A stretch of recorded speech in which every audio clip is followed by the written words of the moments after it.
Original guardians of the lands that we are hosting this event on and that we now call Ottawa. We do acknowledge the Anishinaabes' long-standing relationship with this territory, which remains unceded and unsurrendered. We also pay respect to all Indigenous people in this region from all nations across Canada, Turtle Island, who call Ottawa home or are here visiting. We acknowledge the traditional knowledge keepers, both young and old, and we honor their courageous leaders, past, present, and future. I like to take a moment to just kind of let that settle. And I'm going to bring a little bit of my own story into this, I think, to get us started, because I feel like it helps me ground myself, at least, in why I'm here.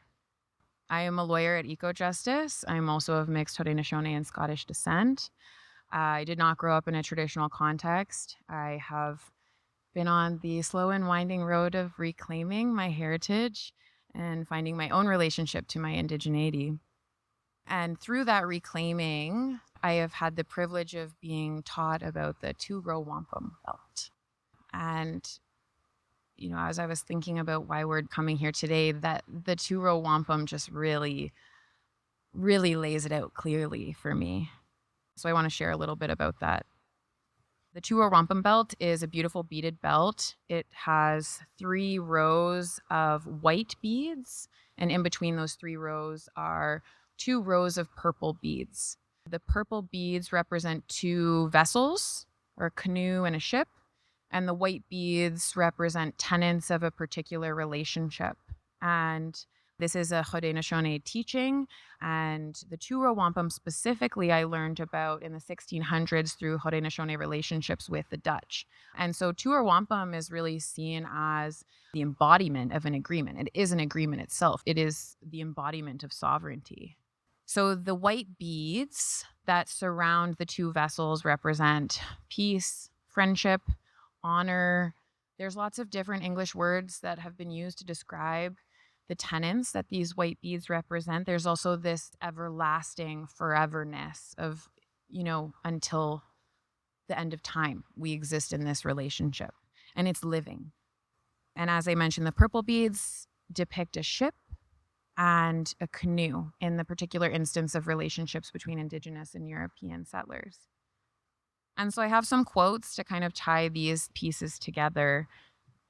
And so one of the quotes states that in one row is a ship with our white brothers' ways, in the other a canoe with our ways.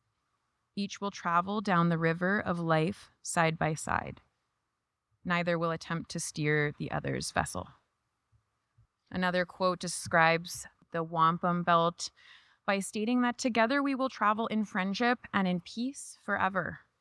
As long as the grass is green, as long as the water runs downhill, as long as the sun rises in the east and sets in the west, and as long as our Mother Earth will last.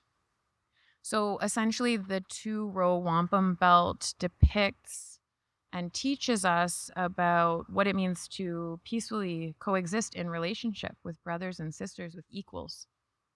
We do not interfere with each other's rights to govern.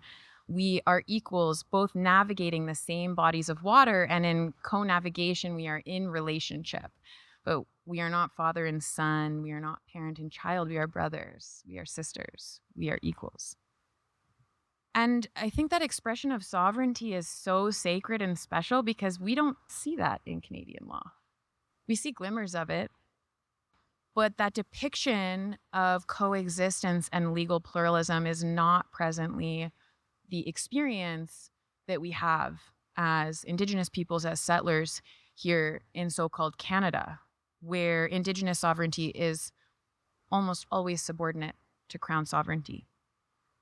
And when you look at the Two Row Wampum, to me, it shines light on why we're all here, which is to address the fact that there have been some advancements made in environmental conservation, but those advancements to uplift and actualize Indigenous rights and jurisdiction are ad hoc, they're inconsistent, and they're insufficient to fully implement the type of shared sovereignty that the Two Row Wampum belt depicts. So, the objective of being here tonight and of gathering and of continuing this work together amongst the organizing partners is really to explore, through engagement with Indigenous practitioners and legal scholars, what paths need to be created to reconcile state and Indigenous laws and jurisdictions, and whether and how those pathways can be carved or enshrined into state law, with a focus on environmental legal frameworks. And that is what has inspired the event this evening. And the journey that got us here would not have occurred without our sponsors and partners, which are notably the Aimée Craft Foundation, the University of Ottawa, Conservation Through Reconciliation Partnership, David Suzuki Foundation, Ecojustice, Gwen Bridge Consulting, as well as other supporters of the project, including Grand Council Treaty 3, the World Wildlife Fund, and the Center for Environmental Law and Global Sustainability. And to get us started, I will now introduce Kristen Boone, the inaugural Susan and Perry DeLeese Dean of Common Law at the University of Ottawa. Kristen Boone's leadership focuses on building an inclusive community and fostering a just, equitable environment. She is committed to teaching students about the Indigenous experience in Canada and the role of law as both a limiting and empowering force. An expert in international law, her work covers topics like international responsibility, access to justice, and immunities. She has lectured globally, published widely, and held visiting fellowships. Before U Ottawa, she spent 15 years as a law professor in the United States. Now we welcome you, Dean Boone.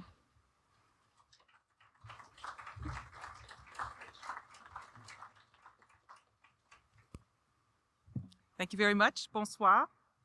Je suis heureuse d'être ici ce soir et de vous accueillir à ce panel. La discussion portera sur la manière dont le droit peut aider les communautés à se rassembler pour aborder les questions de réconciliation et de justice climatique. À notre faculté, à l'Université d'Ottawa, ces questions sont au cœur de la recherche de certains de nos professeurs, comme le professeur Aimée Craft. Ces questions sont également une partie intégrante des travaux de nos étudiants qui travaillent en collaboration avec Ecojustice, qui co-parraine l'événement ce soir. In ecosystems, when two biosystems come together, that's where change happens. That's where we have new species. That's where we find pollution, but it's also where we find innovation. And I can tell that this is going to be a panel followed by a 2-day workshop where there is a lot of innovation and a lot of innovative thinking. À l'ONU, c'est la semaine du climat. Plusieurs nations se rassemblent dans un but commun, soit de mobiliser les organisations gouvernementales et non gouvernementales pour atténuer le plus possible les changements climatiques. I'm glad that we are investing in these parallel discussions here in Ottawa. I know the results of this panel and this workshop will be important. And they'll be very important for the Canadian government as well, too. Jesse Wente will be the panel chair this evening, and I really look forward to hearing from him and Aimée Craft, Sue Chiblow, and Lisa Young.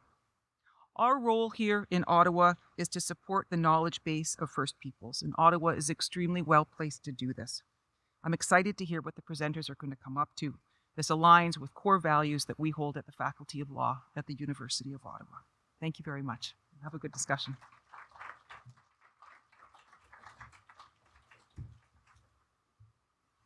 Thank you, Dean Boone. I now have the pleasure of introducing you folks to Jesse Wente, a prominent Indigenous film critic and broadcaster known for being the first nationally syndicated Indigenous columnist for CBC. As chair of the Canada Council for the Arts, he advocates for Indigenous representation in media. His work includes the book Unreconciled and the award-winning adaptation of The Inconvenient Indian. Jesse's career spans roles such as executive director of the Indigenous Screen Office and director of film programs at TIFF Bell Lightbox. He is a vocal advocate for Indigenous rights and has received numerous accolades for his contribution to arts and media. All yours, Jesse.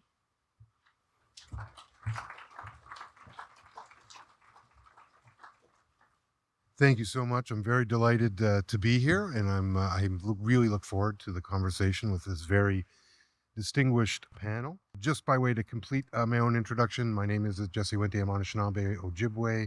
My family comes from Chicago and Ganabajing First Nation, or Ganabajing Anishinaabe, which the government calls the Serpent River First Nation on the north shore of Lake Huron, and I am Bear Clan. And now it's my pleasure to introduce our distinguished panel. On the far end is Aimée Craft, who's a lawyer and associate professor at the University of Ottawa, recognized internationally for her work in Indigenous law, treaties, and water governance. She has served in key roles, including Director of Research at the National Inquiry into Missing and Murdered Indigenous Women and Girls. Aimée is of mixed Indigenous, Anishinaabe-Métis, and settler ancestry, and her research is Indigenous-led and interdisciplinary, focusing on decolonizing water governance and treaty philosophy.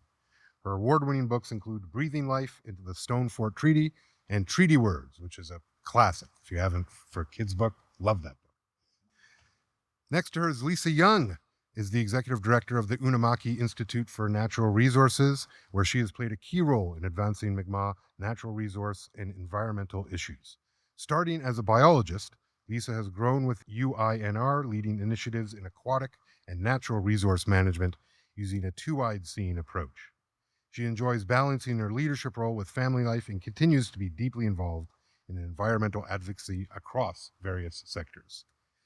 And Dr. Sue Chiblow is an Anishinaabe from Garden River First Nation and an expert in environmental science with over 30 years of experience working with First Nations communities.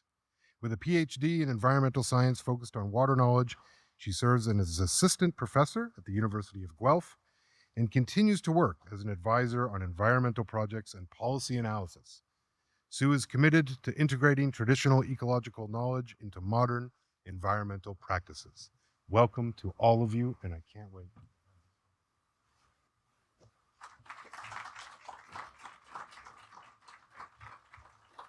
Let's start at the very beginning. We'll start with maybe you, Sue. What is Indigenous law? Before I answer that question, I would like to introduce myself a little bit further. So, Sue Chiblow Dishnikaz, Ogama Anagindigo, Chitak Dodam, Ketaganzi being Danjaba, Ketaganzi being Indogam, Anishinaabe Ojibwe Hendao. My English name is Sue Chiblow. I am from Garden River First Nation, where I also live. I commute back and forth to Guelph. Don't ask me why I do that. It's a 7-hour drive, but it's a beautiful drive. So I reside in my community. I'm also a first Indigenous woman being appointed to the International Joint Commission, which is an agency, a commission that was established in the 1900s based on a treaty between Canada and the United States to deal with transboundary water issues. And there's 6 commissioners, 3 appointed from Canada and 3 from the United States of America. So, what is Indigenous law? In our language, and I am not a fluent language speaker, I'm just Bungi, I know just a little bit, but I work with fluent language speakers, and we understand what we term law as Knock-na-Gaywin. So we say Anishinaabe Knock-na-Gaywin, and Knock-na-Gaywin doesn't translate just right into law. It has to do with hearing from the heart, seeing from the heart, because it's loosely translated into that. So you can see the difference just from that word of law to Knock-na-Gaywin, and the differences just right in that word alone. So my understandings of Anishinaabe Knock-na-Gaywin, and again, this knowledge that I have, it's not my knowledge. It's come from working with elders, from my grandmother, from my father, a whole bunch of other elders, a lot of them from Treaty 3, but from Robinson Huron Treaty Territory. And what they have explained to me is it's the way that we encompass compassion. It's not based on enforcement. It's based on understanding. It's based on kindness. It is based on obligations to responsibilities that we have with the entire world. So these relationships that we are in. And my understanding is that our Anishinaabe justice system would look totally different than what it does today or what is now in force. And there is a program out there, and I don't know how frequent it is or where it's actually used anymore, but it used to be called the Aboriginal Diversionary Program, because back in the day they called us Aboriginals and then they called us Indigenous. First they called us Indians because some guy was lost. So here we are today with a new name, Indigenous. And so these are a justice program that helps young people who have, or maybe old too, because we might get into trouble, when we break one of the Crown laws.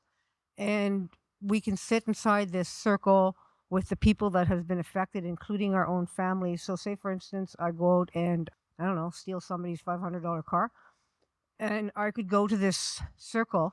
And so whoever's car I took, along with the family and my family, because it would have been an embarrassment on my family for that type of behavior, and we would sit in a circle and we would talk about these things and the embarrassment that I have caused, the harm that I have caused. But there would be forgiveness there also. And so our Anishinaabe-Métis is quite different than what we know today as law. Thank you. Thank you so much. Lisa, I think it's a good idea. We heard all of the titles and all the accomplishments, but maybe could you explain what it is you actually do and how that intersects with Indigenous law? I'm the executive director for the Unama'ki Institute of Natural Resources.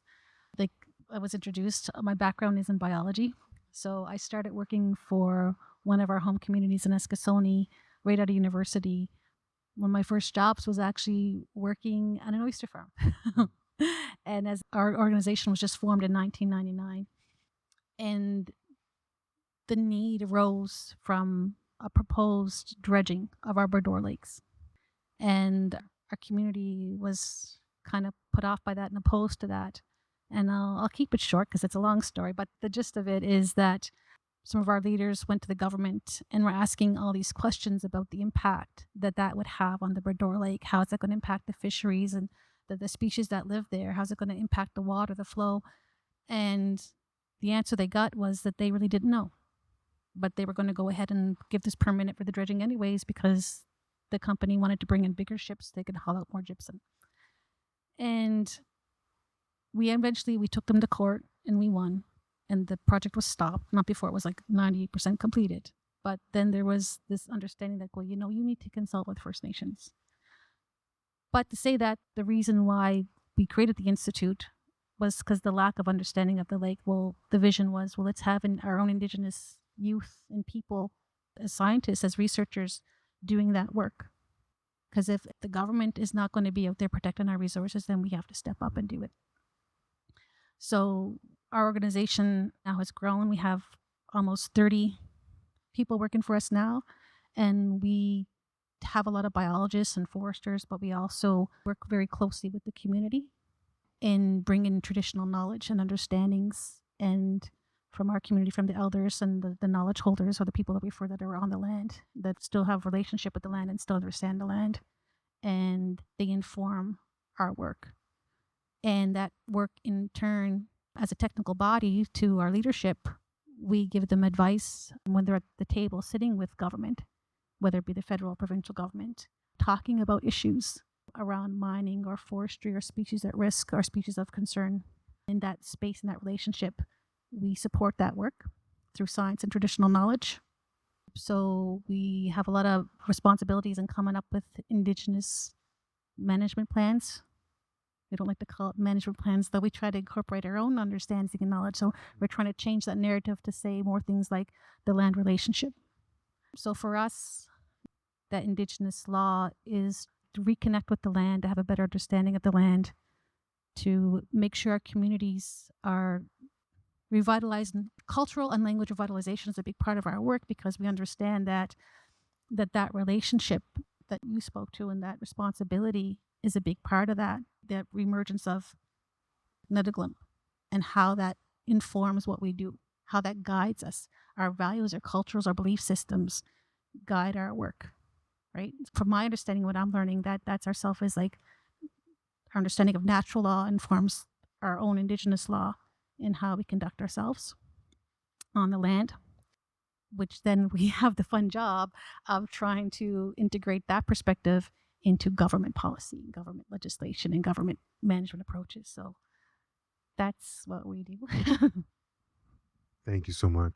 And I love that just the reframing of going from management to relationship is such a key one. Aimée, can you maybe describe your work and then talk about the importance of reweaving our legal fabric? So in prefacing that, a piece of introduction about myself is that I hold this responsibility for a research chair in Nibéminawaki Nakanagewin, which is Indigenous governance in relationship with land and water. So it's being in relationship, picking up on what Lisa said, acknowledging that we are not, as humans, governing our natural environment, but being actually instructed to do certain things if we know how to listen properly. And that understanding for me comes from kind of a career trajectory where I was junior lawyer working in the community and talking about treaty rights and working on oral history projects with elders who said to me, like, this is not right. Like, what the law tells you and what you're telling us about the law is actually not a reflection of how we see the world, how we think the world should be structured. And from there, I was given that responsibility to work on decolonizing as much as I could. Obviously, this is not one person's job, but really entering into space to put in a solid effort to revitalize while also deconstructing. And I think that's an important part of what we'll be discussing in the next few days. What is it that needs to be built up, but also what is it that needs to be deconstructed so that Indigenous law can actually flourish? In a lot of spaces, colonization assumes, subsumes, imposes, and that's the reverse of what most Indigenous legal systems are telling us. Indigenous laws, as Sue mentioned, are working on systems of voluntary compliance. Those are the words of Fred Kelly. They are a way of life. Those are the words of Alan White. And so we look to Anishinaabe-Nakwangewin or Anishinaabe law as these procedures and these substantive values and principles that help us guide our way of life, but don't prescribe it. We have that agency that's built in so inherently into the way that we live our lives. So if we think about then what Indigenous laws are and how they can be, I think you asked or used the word woven. In some cases, there's a necessary infiltration. In some cases, we need to find ways to recognize conflict and deal with that. And that we get actually by looking at our natural environment as a guide to how to deal with certain types of conflict. And hopefully we can chat through some of that as we explore revitalization, rekindling, and actually the proper space that Indigenous laws have in how we make decisions and how we live our lives collectively. Thank you so much for that. We've talked about Indigenous law, but I'm just curious how it relates from nation to nation, because obviously we're not all the same nation. So how do we define Indigenous law with the sort of multinational state of Turtle Island? How do we reconcile those sorts of differences? Well, there's a couple things there. Those are two totally different worldviews. And I can only speak from an Anishinaabe perspective, but from an Anishinaabe perspective, we understand that everything, all the beings, rocks, grass, animals, water, trees, the sky world, is all imbued with spirit. But when we look at the colonial worldview, it is based on commodification or resources.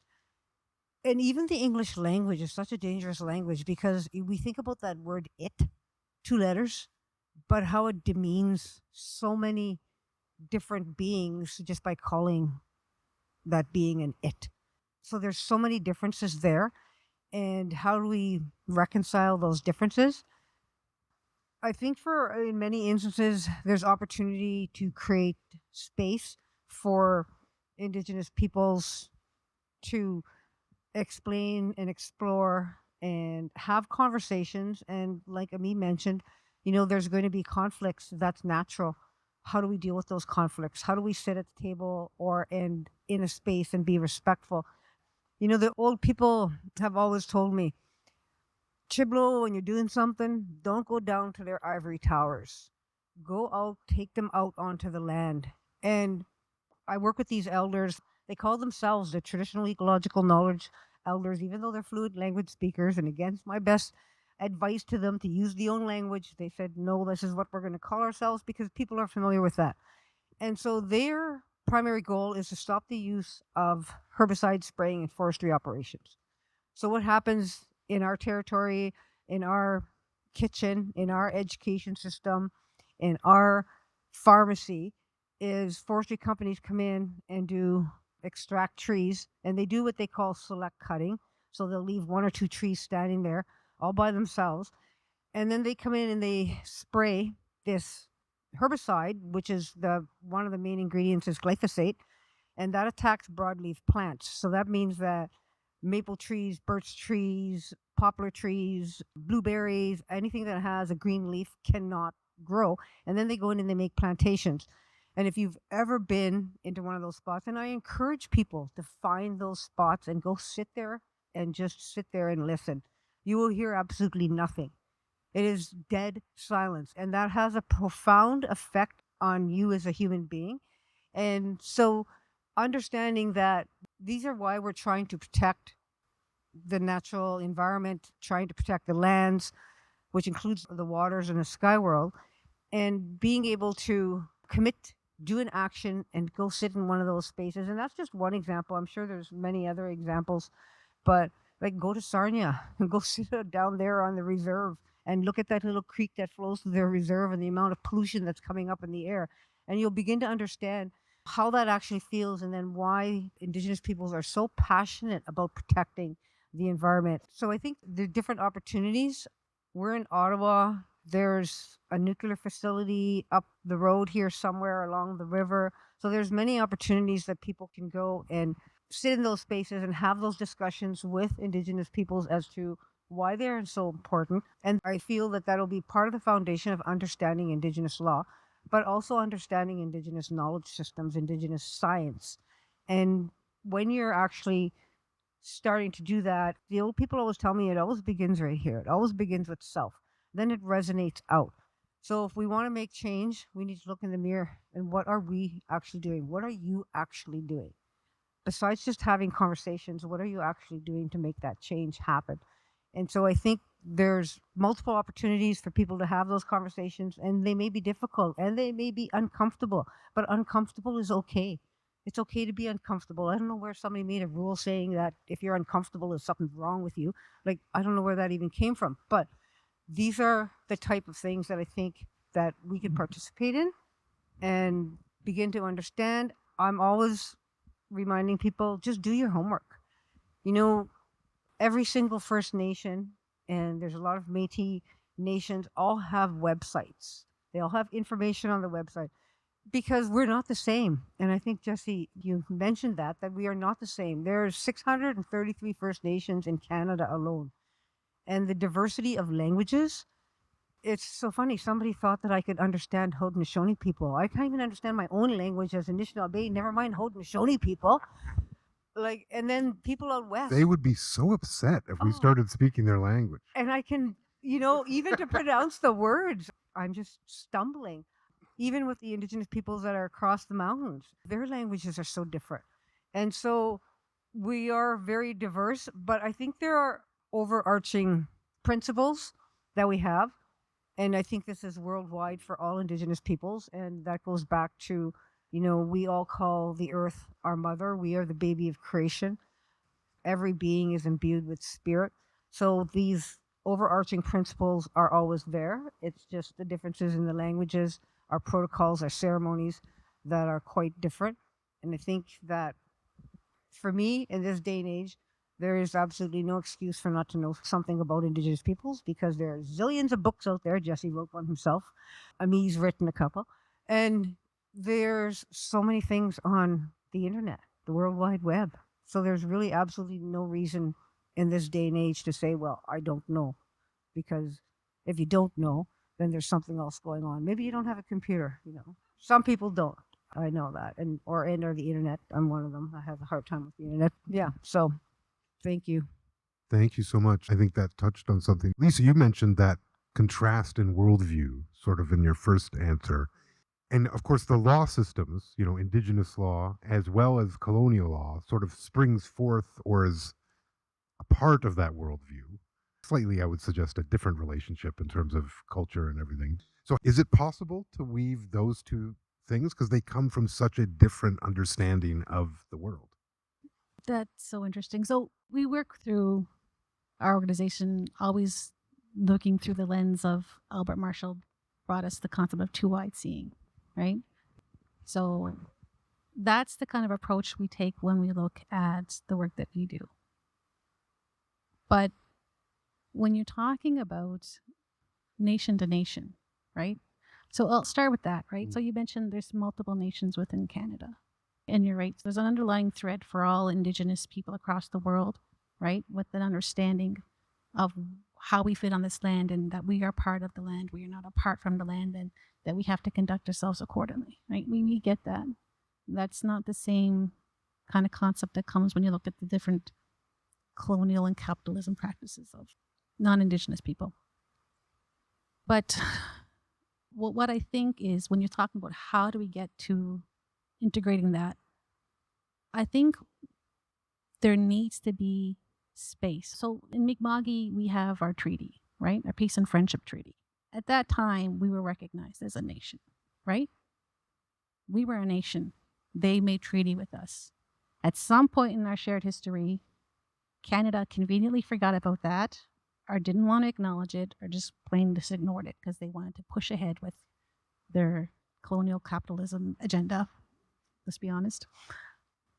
But I don't know if you can ever integrate the two, because you can impose your culture and belief system on someone, right? But I think you can have a true nation-to-nation relationship.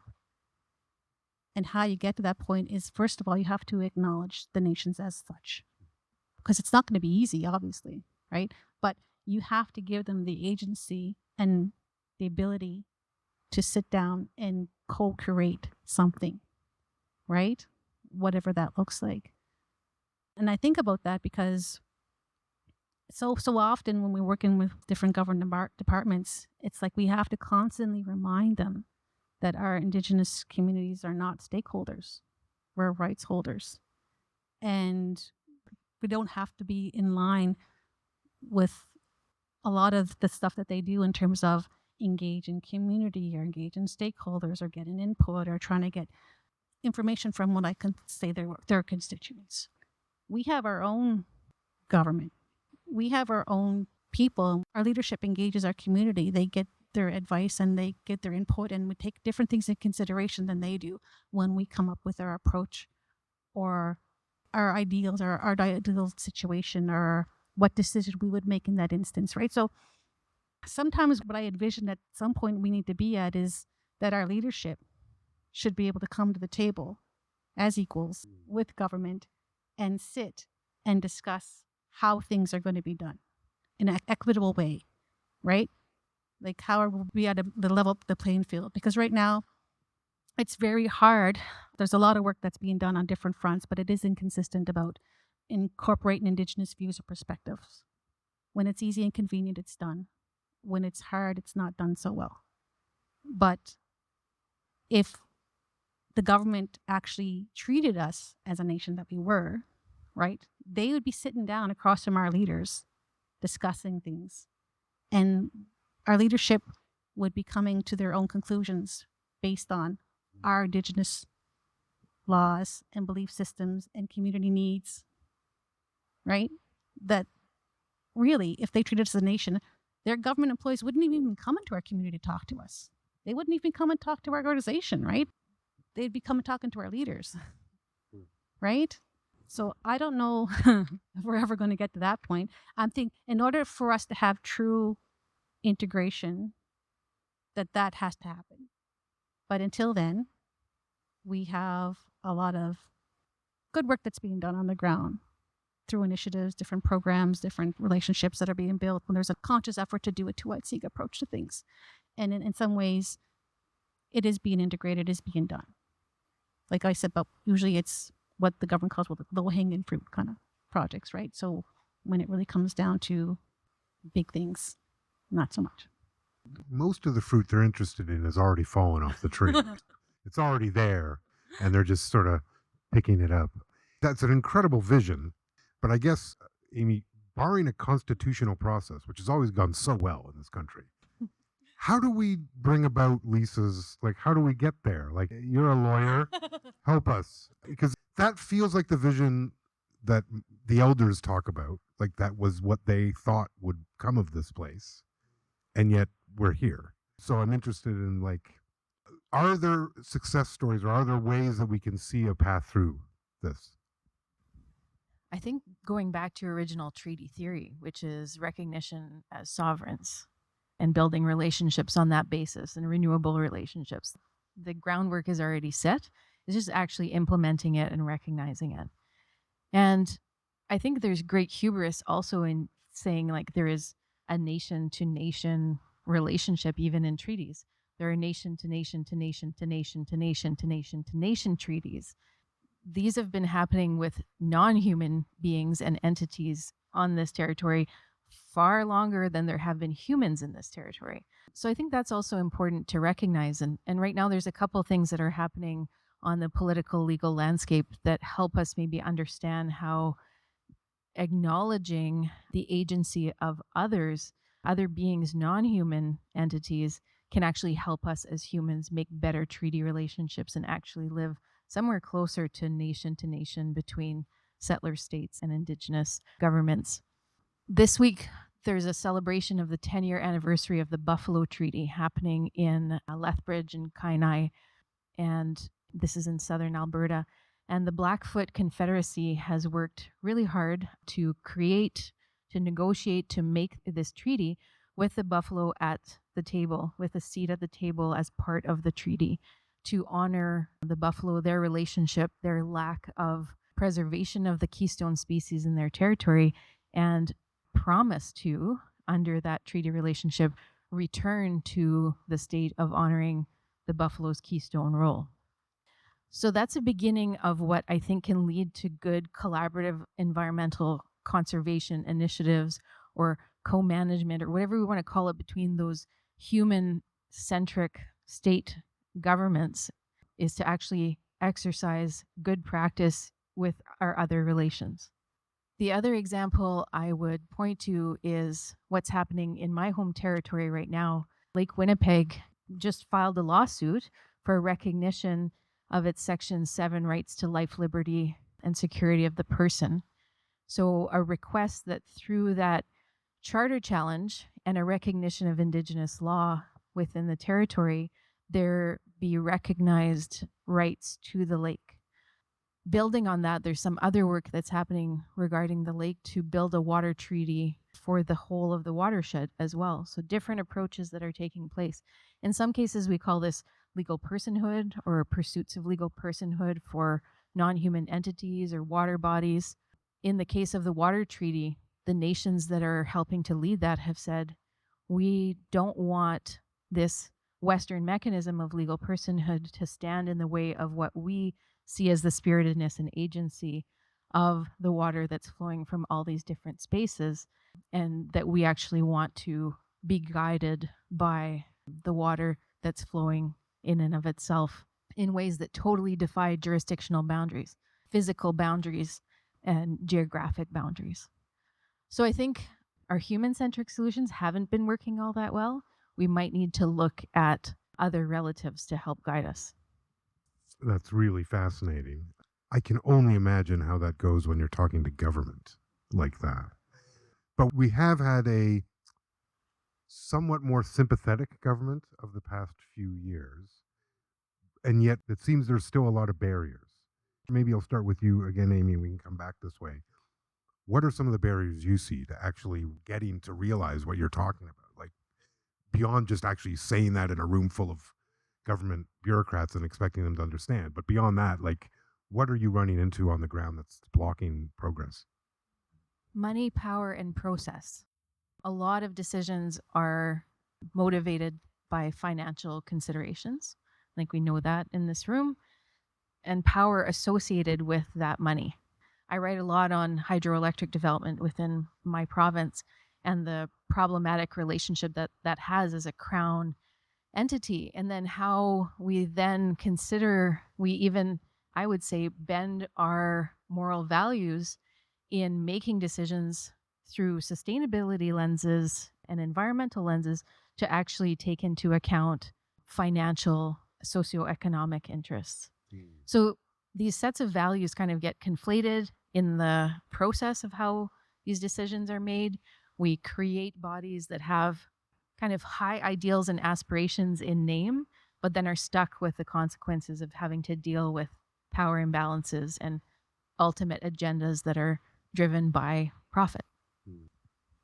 Lisa, for you, what do you see as the big sticking points? Okay. My last answer is a little harsh on the government, but I want to say I'm here for it. that in Nova Scotia, we actually have, comparable to the rest of Canada, a really good relationship with the province. So much, in fact, that our word "nediglimp" that we use for sustainability, our understanding of relationship and with the land and sustainable 7 generations concept, is actually in Nova Scotia legislation for biodiversity and climate legislation. There's reference to nediglimp and a commitment to use that, to work towards nediglimp.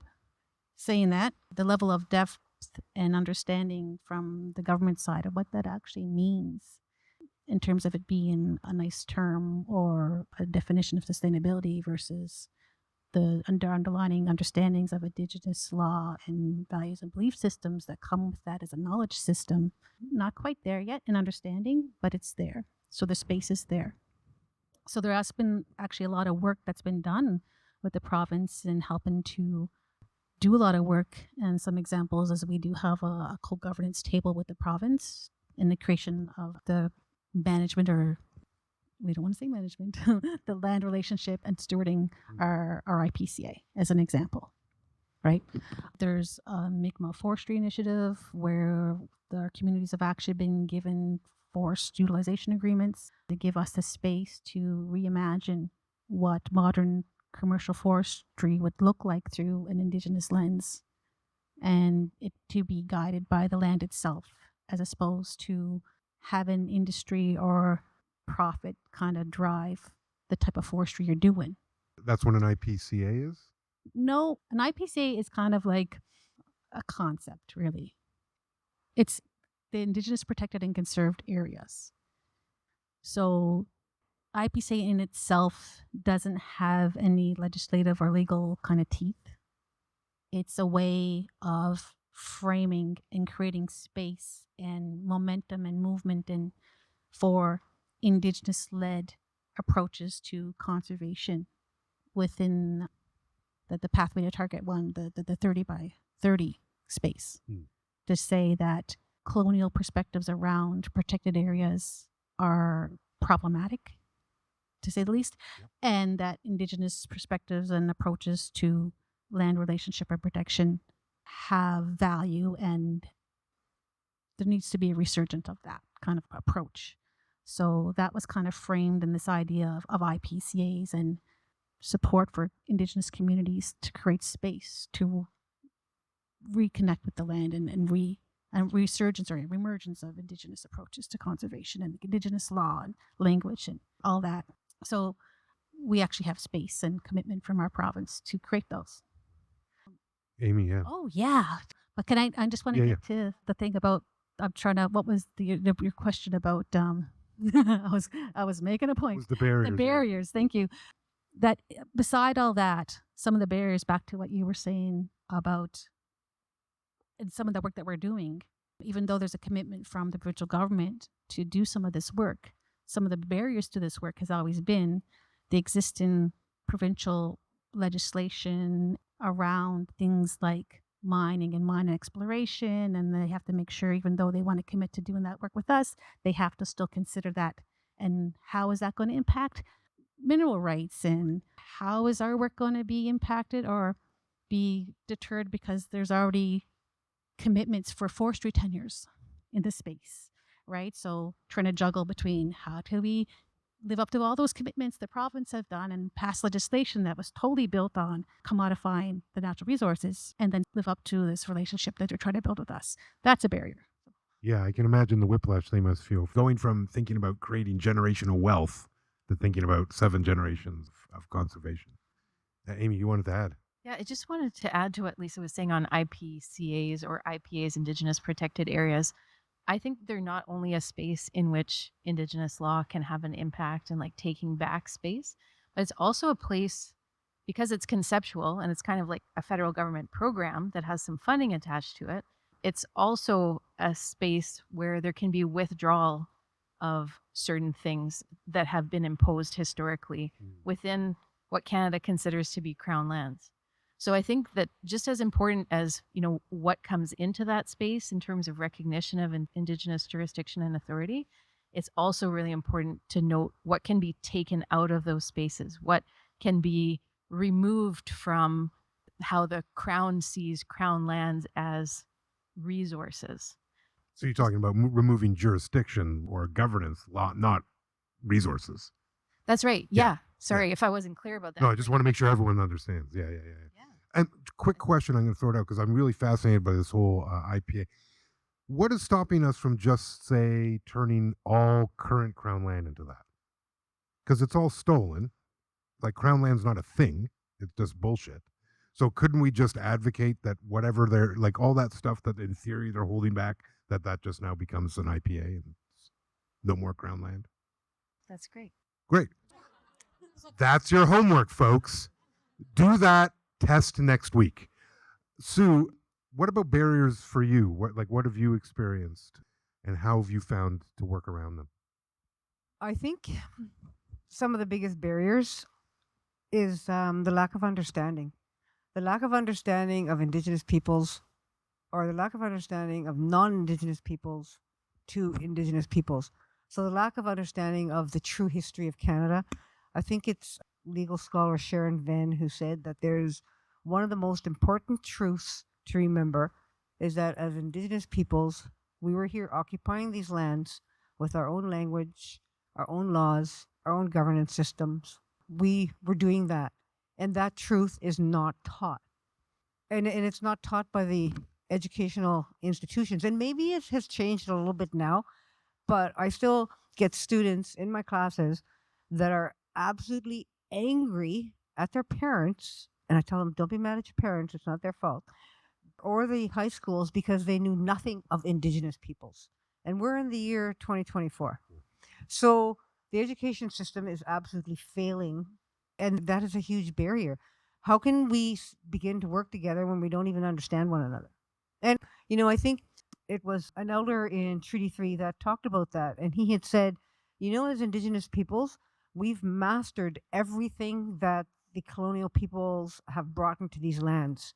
We have engineers, we have scientists, we have medical doctors, we have the Indian Act, we have election systems, we understand metaphysics, we understand astronomy. We've mastered all of that. We've mastered the English language. And yet, when we look at non-Indigenous peoples, not everybody, but many, there's limited understanding of who Indigenous peoples are. So that is a huge barrier of us coming together when we can't even speak the same language and we don't even understand one another. And so there's opportunities for that to change within the education systems, and or with parents too now, today, can also engage with educational processes, because it's not just up to us as Indigenous peoples to protect the lands. Like, we all need water to drink. Like, that's just, a reality. And it's not just all up to us. I think everybody needs to take a responsibility for that, because we look at so many First Nation communities are still on boil water advisory. Even in Ontario, they cannot drink the water. They can't even shower with the water. They get sores. So I think having an awareness and having, again, going back to these discussions and getting the understanding will really help break down some of those barriers on knowing who we are and how we need to move forward. Yeah, I couldn't agree more. I think the fact that we're not familiar with each other, or I should put it, it's one way, the unfamiliarity. It's why I've concentrated so much on stories, because we need to be familiar to get any of this done. And they need to know us more than they do in order to fully grasp that. I want to give everyone a chance because I'm conscious of time and I want questions, and all of that is going to happen. If there's one project or work that each of you is particularly excited about that you'd want to highlight, is there something that you would like to mention to the audience here that you're like, this is what energizes me to do this? Well, recently, so just working with my people, it just energizes me. But recently, there is a moose project that I'm part of, and there's a few other researchers, including the Ministry of Natural Resources and Forestry, or whatever they call themselves today, in Ontario, but they're part of it also, and Manitoba, First Nations in Manitoba. So people from my territory, the elders, the harvesters, are saying that the moose population is in decline. And as a law, we don't shoot female moose, we don't shoot cows, and we do not shoot babies, so we do not shoot calves. We've been bugging MNR, who issues licenses to non-Indigenous hunters, to stop shooting the cows and the calves. But they're not there yet. Hopefully they will be there, because now the science is coming in to demonstrate that this is what part of the problem is why these population is in decline, but also to the contamination. So there was a newspaper article that had come out, and it was a big deal. And this was a few years ago, because there was a female moose that had had twins. And so my father, who's 92, who took us into the bush hunting and harvesting all the time, I asked him, I said, Pops, did you read the newspaper? They said twins is like a huge deal. And he says, yeah, they just don't know. And I said, well, why? What was it? And he goes, well, when I was young, he said, you've seen triplets all the time. It was very common to see triplets. Now, twins are a miracle. And I asked him, I said, what's wrong? Why are the moose having a hard time? What's going on? And he said, it's all that stuff that they're putting into the water. And when we talk about the glyphosate, the elders talk about how in the morning you'll see that dew, that mist on the land, and how it rises and how it moves. So when you're spraying just exactly within this 1 kilometer square little box, it doesn't just stay there, it moves. And so that's really exciting. And it's unfortunate, because I'm always frustrated with, why is it that when we as Indigenous people say this is what the problem is, and then millions of dollars are spent on science to prove that we're right? And because we're always right, like they're just catching up to us. So it's frustrating, but it's also exciting, because working with a couple communities that are excited to start understanding what their laws are in relationship to the moose. And so we'll be able to hear a lot of stories, and that is exciting to me, is just hanging out and having a cup of tea and listening to all the moose stories. Well, I love a good moose story, and a good moose stew. So we definitely need them to stick around. My grandmother used to tell a story that when she was a kid, you could cross the Ganabajing, the Serpent River, by walking on the backs of the fish. That's how full it was. But then the uranium mine came in Elliott Lake and killed the river. Something you're excited about, Lisa? Yeah, like there's so much things about our work now that's exciting. And just in the past years, and a lot of it is around the momentum and space that IPCAs has created. Now, I know IPCAs is advancing across Canada differently for everyone, and everyone has different opinions and feelings about them. I know one of the first times when we went to our communities and we were explaining to them about the program we got funding for and the IPCAs, 9 times out of 10, the first question we get from elders is, excuse my language, why the heck are we buying land back? That's our land. Why are we buying it back? They don't understand the concept, right? So we have to explain, well, it's not our money, it's federal funding. And that seems to be like, okay, that's not so bad. But all that to say is there's some good things about IPCAs, because one thing I'm excited about them is the ability, and they're just so dynamic in what you do within that space. So a lot of the program we're doing is a lot about getting people back on the land, looking at ways we can use that space and that support to bring back the culture and language from our community. Because one of the things that we learned as an organization way back when is like, we do science and we do traditional knowledge, but also that the culture and language was so important in terms of sustainability, because we really believe the resurgence of traditional practices of Nediglimp and stewardship, community stewardship, is what's really going to, end of the day, going to save our resources, right? So getting people back on the land is so important.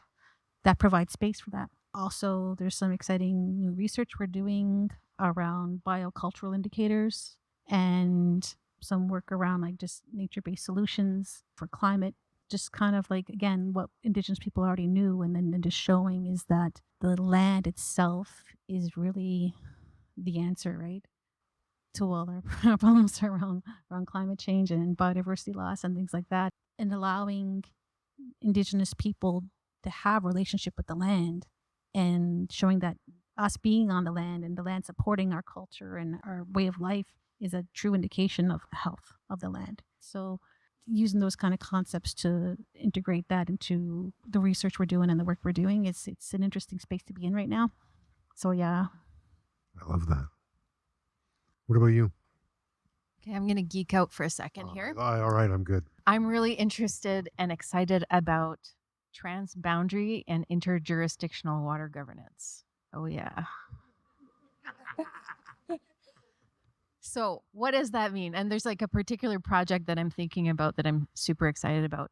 But at the base, that's looking to water as guiding us in how to make decisions, what kind of decisions to make, in acknowledging how that water flows, what its needs are, looking at quality and quantity, and to do that across the Canadian and US border with Anishinaabe nations and tribes from the Treaty 3 area and into the states that share this responsibility for a watershed. And to have that governance led by Indigenous peoples. So not relying on the states, for American states, for Canadian states, to national governments, not relying on them to kind of convene the tables, but for Anishinaabe people within that watershed to say, we are convening the table, we're taking the responsibility. If you want to actually do what you're supposed to do, like your own constitution says you're going to do, then why don't you come and sit at our table or at our campfire? I love that. All right, we're going to turn it over to you fine folks to ask questions. If you want to raise your hand, we will run a microphone to you carefully so as not to trip and fall. But if you want to raise your hand, we can answer some questions. Or, well, the panel can. I know nothing about anything Aimée just said. I geeked out with you. I was with you on the geek out. If you'd thrown like Yoda in there, I would have been all the way. Yes, in the back there. Thank you very much for your talk tonight. Very informative, very thankful.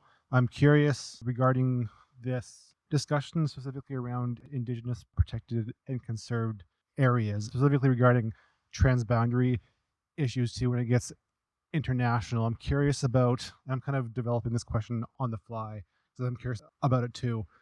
How conflicts can be overcome, particularly between nation to nation, group to group, especially if these are Indigenous groups in different countries, because the state obviously in international law has authority over how it is, say, water is managed and biodiversity may be managed within their own waters. But do you envision greater difficulty if it's between Indigenous groups state to state versus within Canada, and how specifically potentially some ways that state to state relations within Canada can help tackle those very critical cross-border issues with, say, water management or species management in shared water regions? Thank you. Okay, there's a lot of layers to your question, but I think there's a certain ethic of like, we're just going to do this despite you that can be undertaken. And that has happened for hundreds of years. Citizens groups do the same, NGOs do the same, Indigenous nations are going to do the same.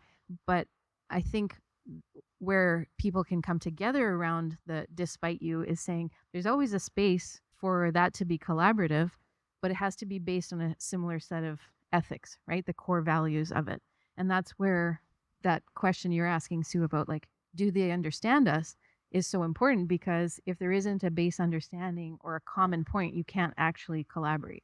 So I think the question that is first and foremost is, where are the points of collaboration and what are the proper mechanisms to get to actually achieving those goals and decentering all of those other interests that we've identified that stand in the way. And that's where we're actually, I think, going to make some progress on what is quote unquote governance in these areas. So this question is for the whole panel. So every time I go to my Indigenous law class or an event like this, or even just hear a land acknowledgement, I always kind of feel like it's a call to action and there's some kind of response should be done to all this. And we've talked about us doing our homework a little bit. So what can like young law students, like 1L, 2L, 3L, who don't have a ton of experience but are very like deeply engaged with this topic, do as their homework to help out in like the short or medium term future? Yeah, that is a great question. I don't know what L123 means. I'm just guessing. Lawyer 123? I don't know. I think this just applies to all young people. There is an elder, and I can't remember her name, but she actually coined reconciliation. So there's actions that can be done. And in Ottawa, there's so much activities that are happening all the time that people can go and participate in and or support somehow. Also to the river, just being out on the river and making those connections yourself with this area. I understand that there's Algonquin Park or some amazing park I've never been, but it is around here really close. So that's another nature area. So those types of actions I think that you can do. But in terms of law school, I'm going to pass that to Aimée because she's the one who's teaching that, not me. I would say your most important job is to learn in a deep way. And a great way to learn is by boots on the ground and offering your services as an ally. Everybody wants to be on the front lines and doing, like the really amazing work, but sometimes it's the person that actually cleans up the coffee table at the back of the room at the end of the meeting so that you're not charged the $200 fee. Those are really important spaces. So listening, sitting and learning and like really actively being of support or of service, I think is a very important starting point. And inform yourself and don't expect Indigenous people to teach you, but go with a spirit of not wanting to be taught, but a spirit of wanting to be learned and be of service. Thank you very much for your talk tonight. I'd also be interested in everybody's perspective on this. One of the things I've been playing with has come up continually tonight, which is communication and how we facilitate understanding. I'm curious in each of your careers, your experience in your specific discipline, what strategies have you found effective to communicate the knowledge that we're talking about this evening into a language that's understood by the dominant culture? For example, Jesse brought up the really good example that you rely on storytelling. I'm curious if any of you have similar suggestions or perspectives that we might be able to action on. Thank you. So UINR is really one of our core kind of approaches to our work is all around collaboration and creating those collaborative tables. And sometimes that's around bringing people together around a shared resource or a shared concern. And that time when you focus on that shared concern, it's easier to ask people to come there. Like my predecessor, my mentor, my former boss, Charlie Dennis, had this attitude, okay, leave your hat at the door, right? Like basically let's talk as people and let's work towards a common solution or let's work together. And that's been very effective for us in building those relationships, those personal relationships. And then we see it too with individuals working with the government and stuff. When you bring them to your territory and you bring them out on the land and you share your stories out on the land, it's much more impactful and meaningful experience for them. So you're connecting to them on that level as an individual, not as a politician or a person working for an NGO or that. And over the years, there has been a fundamental shift, really, because when I first started working there and Charlie first started this work, there was a lot of tension between our communities and the surrounding municipalities. There was still a lot of racism, still a lot of mistrust. And then slowly just working with individuals that had the same mindset, the same concerns, the same, willingness to work together. That started and that circle just slowly grew to the point where now we have collaborative tables that have multiple jurisdictions from government, municipal, federal, provincial, NGOs, ourselves, academia, all sitting around one table, working together in a collaborative way, in a respectful way, supporting one another because we have a shared concern. And there was actually even, I don't think there's anything else like this in Canada to this day, like they signed off on a charter, all of them, with common understanding and values and goals that we agreed to work together for the protection of the Bredor Lakes, which is essential. If you don't know, familiar with Unama'ki, Cape Breton, there's a inland sea right in smack dab in the middle, the Bredor, that is very dear to everyone's heart that's in that region. And that was one of the things that we did is we, like yourselves, we found a common water body or something, a source, something of importance. It brought us together. Another thing that brought us together with the government, and we're working on like a co-management partnerships since I started working there back in the 90s, was moose, right? There was a common concern around moose, and that was another thing. Again, we kind of put aside those kind of concerns and differences and misunderstandings that we've had in the past, because there's been a lot, with the common goal, common vision that we were working towards. And then that brings people together too, right? I think Jesse should answer this because he was like with the Canadian Broadcasting Company. So communication would be like the major thing. But I think, there's so many mediums that we can use to communicate besides just storytelling. Like everybody loves to hear a good story. Humor is so important. When you're sitting with the elders and they're all just laughing, you just start laughing. You don't even know what they're laughing at because it's just contagious. But also too, songs, dance, arts are so important. Even being at gatherings and powwows and listening to the MCs tell the stories about the different styles of the dances and why those are there. And there's just so many opportunities. There's great young people that have made all of these amazing little 30-40 second little Instagram clip things that everybody seems to really love. Like there's just so many different mediums that we can use. My favorite, of course, is sitting around the fire and just sharing stories. But unfortunately, we all can't do that because we have fire bans all the time all over the place. But besides just that, we can't have a fire in the city either. So I think there's just multiple mediums that we can use besides just, I think me at the law school, and I hope we're going to be there tomorrow and I get to see Christy and Isaac have created a mural on this wall.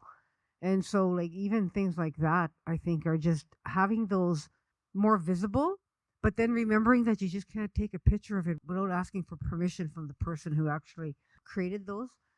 So I think there's many multi mediums on how we can communicate. And theater, support Indigenous peoples in the theaters, support their artwork, buy their books. They have children's books that are really good. Like there's so many different ways that we can do that. Do you want to add?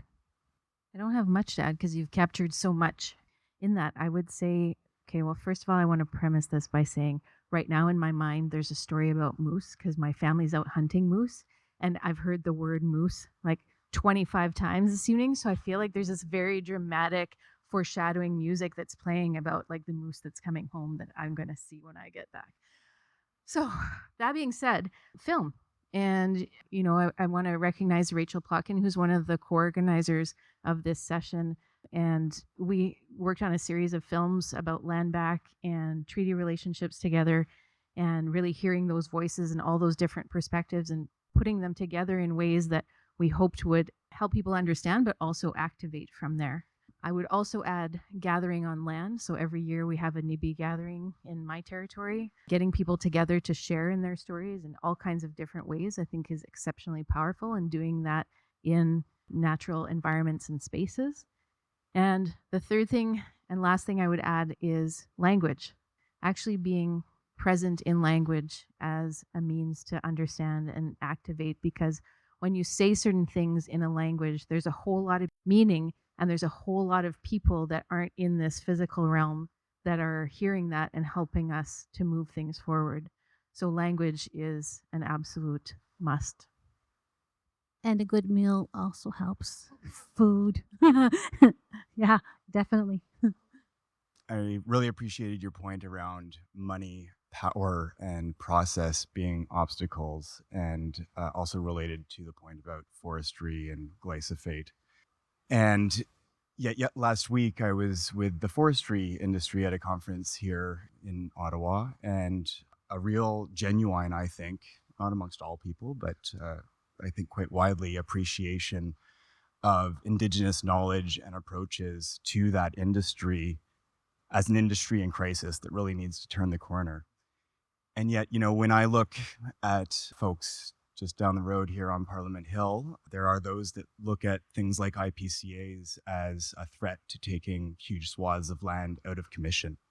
So what would you say to folks who are looking at our role and our future as a natural resource-based economy and the role that Indigenous knowledge, IPCAs, and approaches to natural resource-based economy, what that has to offer, where those things come together? When we talk about IPCs, it was in the context of protected areas. And we talked a lot about how colonial parks and the practices around excluding everything. You can't protect land without basically taking man out of it, because that's the destructive factor, right? If you have to protect the land, you got to take out man, right? But for Indigenous people, it was never like that. We had a thriving economy and trade, and we used our resources, and we were active on the land, but still managed to have a sustainable approach to that. So when we talk about protected areas, we don't think about the fortress kind of protection that traditionally would be thought of as a protected area. We think about, like, yeah, there's opportunity for economy in there. There's opportunity to still have hunting and fishing and gathering and to make a living and sustenance from that land. It's your concept about what that economy is and what an appropriate industry is for a particular space, right? That has a lot to do with it. And then in terms of forestry as well, like, if you talk to any of our community members, our leadership, they're not opposed to industry. They're not opposed to, like, development. It's making sure, like, like we always look at it, like, personally I look at it, obviously it's a necessary evil. Anything you do on this land, it's going to have an impact. But from what our elders tell us and what their perspective they want us to have is that how can you have those economies and how can you drive, like, a livelihood with the most minimal impact that you can have on that land? Like, reimagine and rethink. Like, the idea of two-eyed seeing is right. Like, we have all this science and knowledge and technology. So imagine if you were using that and applying that knowledge through an Indigenous lens with that understanding of how connected we are to the earth and how our personal health as human beings is totally dependent on the health of the earth, right? If you have that mindset, if you have that understanding perspective, and you take your approach to forestry, as an example, through that lens, and using the tools of science and technology through that lens as a tool for, like, science is, like, in my mind, a tool like any other tool. In your hand, it can be destructive, or it can also be restorative, right? Like, so how you apply that is got to be through that lens, right? So that's two-eyed seeing, and that's our answer when people ask us, well, what about, like, how are we going to have economy? Like, you can still do that, but we got to always push. Just for our groups, we're always pushing and challenging to do that in a better way. There's always a better way, and we don't like the idea, like, saying things like, well, these are best practices. That's currently being done now, but are they acceptable practices is what we have to ask ourselves, right? Best practices are not good enough anymore. I want to say thank you to the panel and to our gracious host for everything you've shared with us tonight. I feel very lucky to see the wisdom and compassion and knowledge and experience all on the stage, and the good looks. And so maybe I was referring to you, maybe I wasn't.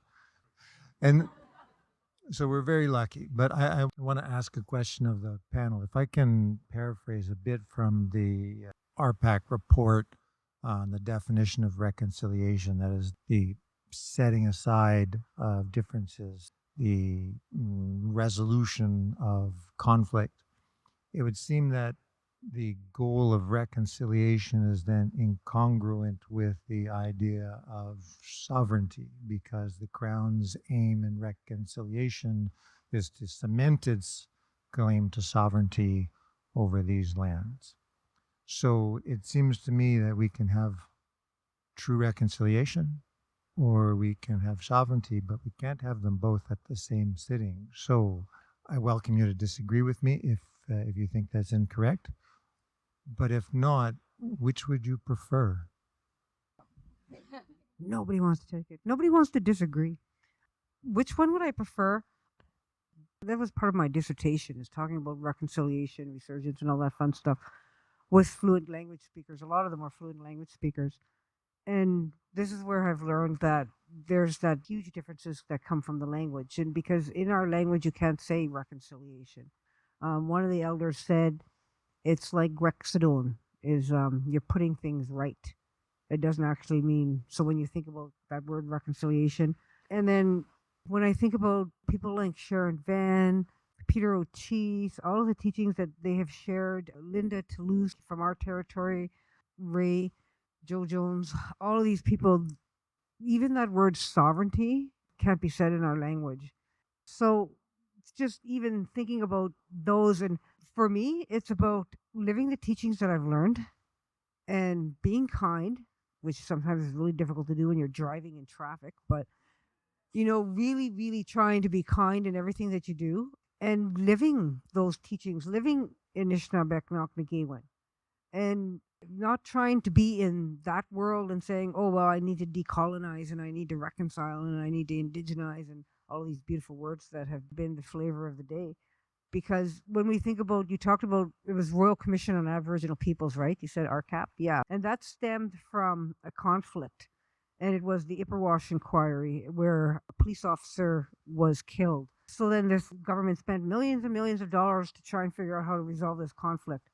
Well, then another conflict happened. Dudley Moore, an Anishinaabe person, was killed because he was just trying to camp out in a park that was originally theirs, but the army had taken it over and was supposed to give it back. And there another commission report came out, and then the Truth and Reconciliation came out. And looking at those things, so that the old people always tell me again that it starts with right here. When you're harvesting, how you harvest, how you do reciprocity when you're harvesting. So I don't really try to look at those types of things and how to live like that. I stay in with the teachings that I have, and that is what motivates me to continue to move on and to share, because there's so many teachings that talk about how we're supposed to do that. As an Anishinaabe person, my responsibility, not looking outwards, but looking inwards all the time. So I'll add to that. Reconciliation in the TRC report is defined as the establishment and maintenance of mutually respectful relationships. And ... there's a bunch of more paragraph. And then it says, and requires ongoing and real societal change. So I hang on to that real societal change piece. I also take very seriously that the TRC said the United Nations Declaration on the Rights of Indigenous Peoples is a cornerstone of reconciliation. So I'm drawing a little portrait here, but take the UN Declaration, and what does that focus on? Self-determination of Indigenous peoples. So I think sovereignty is the wrong paradigm, because sovereignty, you can replicate what states have done in their sovereign actions, and you can have conflicting sovereignties. But if you look at self-determination, you can't have conflicting self-determination, because self-determination is inward. The results of exercising self-determination may cause some friction, and those are the spaces in which reconciliation might need to play a role. But self-determination itself really is about that inherent authority that emanates from within. So that's the word I would pick if we're choosing concepts. I have actually a question. I've heard so much of everybody mentioning that, there's so many political boundaries, profit boundaries, but Crown law, it mostly comes down to the politicians, the provincial governments, federal governments, it's hard to work with. What are your thoughts on electing more Indigenous leaders into our political system and gutting the system from the inside out? I'm from Manitoba, and we now have an Indigenous premier. So we're putting that into action. We have Indigenous cabinet ministers within our government. So it's happening, and it is actually starting to have some significant resonance. But I'd be interested in hearing what others have to say. I think that's extremely important, but also within government bureaucracy as well, because a lot of times, even if you have like a government that's kind of forward thinking and trying to create space and for reconciliation and all these things, there's still a lot of issues and barriers, like we talked about before, within the government bureaucracy, right? So even though there may be a government mandate to work towards a goal, if the individual on the other side of the phone or the other side of the table that you're working with isn't quite buying into it, doesn't quite, take it to heart that that's a good thing to do, they can be very obstructive. So as many, I think, allies and champions we have in government, I think there might be just as many people who would just drag their feet in and be obstructive. Just an opinion. I mean, it's human nature, right? I mean, when it comes down to it, that's why when we talk about the work that we're advancing, it's so important when it goes back to the relationship and building those bridges and those understandings with one another. I might actually answer that one, just because I am a chair of a federal crown corporation, the first Indigenous person to ever be appointed to that position. I wouldn't applaud that, because I'm not sure I would applaud myself, because being chair of a crown corporation is not exactly what I thought I would be doing.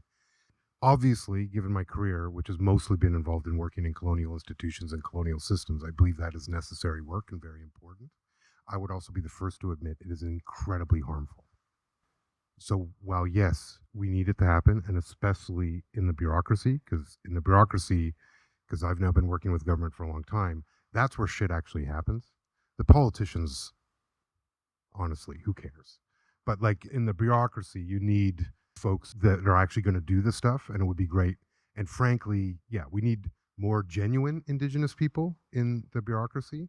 And I would certainly say we need more people to do some of what I have done, but I would also say those people require an enormous amount of support, an enormous amount of care, because every time you do that, you are harming yourself every single day to go into those places and have to argue for your very rights and existence and for that you are a human being. And it is exhausting. And I'll just put it this way. I had a heart attack last year at 50, and I've been doing this work. That is what the toll takes. And so while I appreciate that Manitoba has a new premier and we're all applauding him, when I think of that, I just think I hope Wob, who I know has got a lot of support, because I can only imagine. And I can only imagine what it would be to try to run federally or to try to do any of this. And I say this because I've spoken with senators, I've spoken with Indigenous politicians. They all say the same thing. It is so hard. So hard. And that has been my experience as well. It is incredibly difficult work. Yes, it is necessary, but I would say at this point in my life, I see way more value in us investing in our own communities and our own systems and our own institutions. Y'all have had a long chance to fix this shit. Where our communities are starting to heal ourselves, it's our turn to do our thing. And that may mean we invest less in your space. And you should expect that, and just like tough shit. And if you want to meet us, you should come to us, not the other way around. Start thinking about how you invest in our systems instead of asking us to constantly invest in yours. Because goodness knows, when it comes to this country, our communities have given more to this country than any other community, and we have received the least back. And it's time to start seeing that reverse. And that includes our time and our effort and all of that to reform this place. There's not an accounting. There is no salary that actually can pay for that. And so, yes, we need it to happen, but I hope those folks have a really good system of care around them, and that I hope we all support them, because it is just that hard to do that work. I wanted to, before we go, I did want to wrap up a couple of the ideas that we have heard on the panel, so as part of summation. The first one is one I often say and I love, which is get comfortable being uncomfortable. I think that's really good advice for all Canadians. I love this one. Don't go to ivory towers, go to the land. Really good advice. Nation to nation to nation to nation. And be thinking of treaties between non-human nations and non-human kin, how that can inform us. That sometimes the most important thing is actually the removal of governance and jurisdiction from spaces. And then finally, above all else, truth and knowledge will always be what allows us to progress and move through these issues. I want to thank the panel so much. It has been a remarkable honor to sit with you and to hear all of your great wisdom. Chi Miigwech, so much for sharing with us here today. I really appreciate it. Let's hear it for the panel.